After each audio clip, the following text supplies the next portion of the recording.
Nadeem, welcome to the podcast. I know, we've been together for close to 15, 20 years, and I call you as my personal health guru.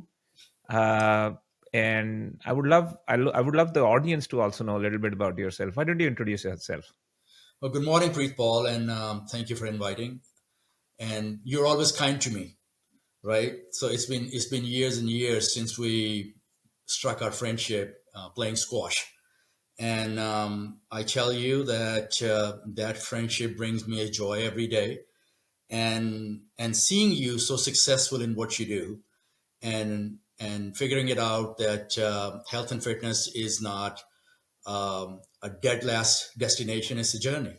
It goes on and on and on. And I can definitely say that over the years, you have strived for the best and you have achieved the best. So congratulations. And we're going to discuss today that how we can help other folks who are watching this podcast, and how can we deliver that message that most of us struggle with all of our lives.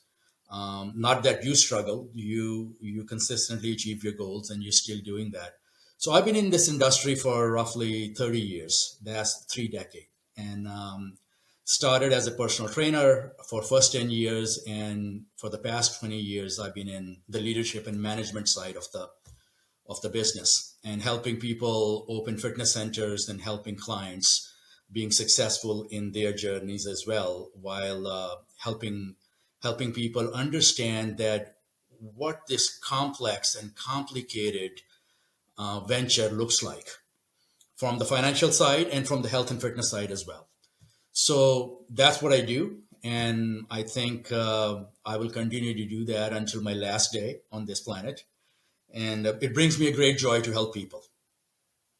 Nadeem, you've been very modest about the way you have introduced yourself, right? So one follow-up question is, I know you're working on a startup related to pickleball.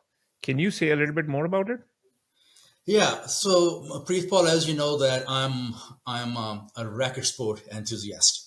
Played squash, table tennis, and now I see that there's a craze about this sport called pickleball. And it's not something new. The sport has been there since 1960s, but I think during the COVID, it just took off, and people fell in love with the opportunity to create communities, and that's what it does, right? Just like any other racket sport, it creates a community. It creates that bond that people desired during the COVID because of the isolation and staying at home. So when they got this news that there's this new sport they can follow and play outdoors, they jumped on that. And it's the fastest growing sport in the United States. So me and a couple of my partners, we decided that we're going to invest a good amount of time and finances to start a pickleball paddle company. It creates paddle. It's called Kosher Sports, Kuche, which stands for kitchen in German. And because it's the relevance of the kitchen, as you know, in pickleball, there's a space called kitchen. So we call it Kosher Sports, and we manufacture paddles under our own brands.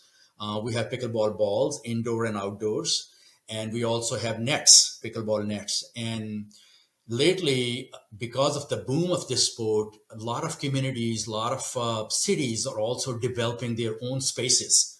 So it's not restricted to any gym or any membership per se form of sport. It is available everywhere. So a lot of tennis courts, public tennis courts, are being converted into pickleball spaces. And just for a reference, we can have close to 3 pickleball courts in size of one tennis court. So that means that there are a lot more spaces available for no fee. So people don't have to invest large amount of monies in there to join a club or join a facility. They can play at the public places for basically no money. All they have to do invest in a good pair of shoes, a good paddle, and balls. And what I believe this sport has done is that it has allowed folks who were usually, due to injury, due to old age, due to other issues, they were housebound. They were not able to come out. And they were also afraid to join health clubs per se, because that requires investment and commitment, and the fear.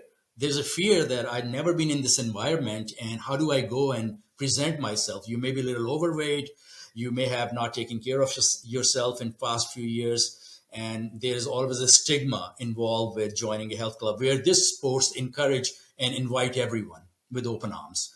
There are different levels of that. So what I'm seeing is that the people who will never go to a health club or a fitness facility are coming out to play and just being active, just being happy, just able to breathe in outdoor fresh air, right?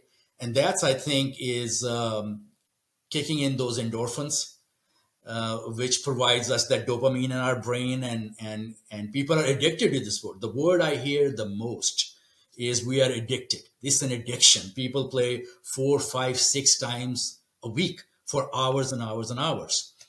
And most of the public places is getting tougher and tougher to find courts to play. That's how popular the sport is. Wow. So Nadeem, very, very interesting, right? So now I know you are a very you're a very creative person. So this is a question I'm going to ask you: pickleball and diabetes. Do you have any hypothesis?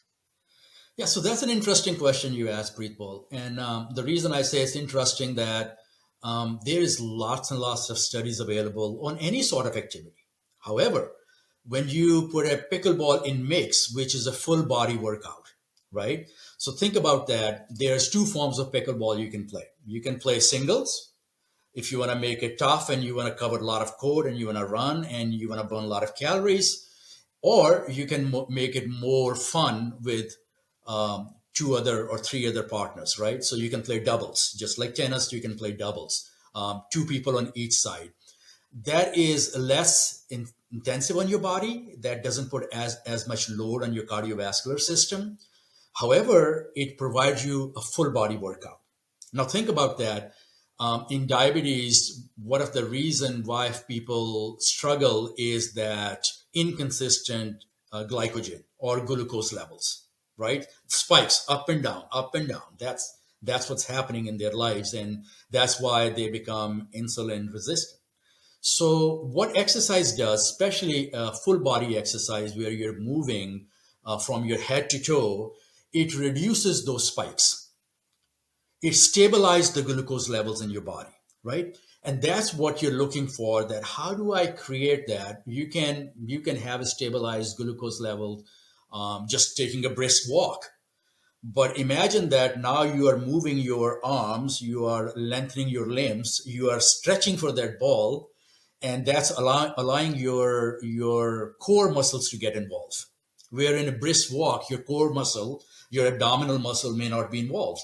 So pickleball does more than activity. It involves your core muscles, it involves your shoulder, your bicep muscles, and it helps your joint to move. And that's what we're looking for. And again, like I said, that depending on how strenuous of exercise you're looking for, you want to play singles, it's going to provide you a lot more cardiovascular conditioning type of workout because you're covering almost 20 feet, right? Or if you want to play doubles, which is still going to give you the some kind of cardiovascular, but it's going to help you exercise from head to toe. So I'm about 175 pounds. I'm 5'7". When I play 1 hour of pickleball, I roughly burns close to 700 calories for singles, and that's a lot. And I play 3 to 4 times, so that keeps me in check with my step count. Number one, right? People are committed to their steps, 14,000 steps or 10,000 steps a day they have to do.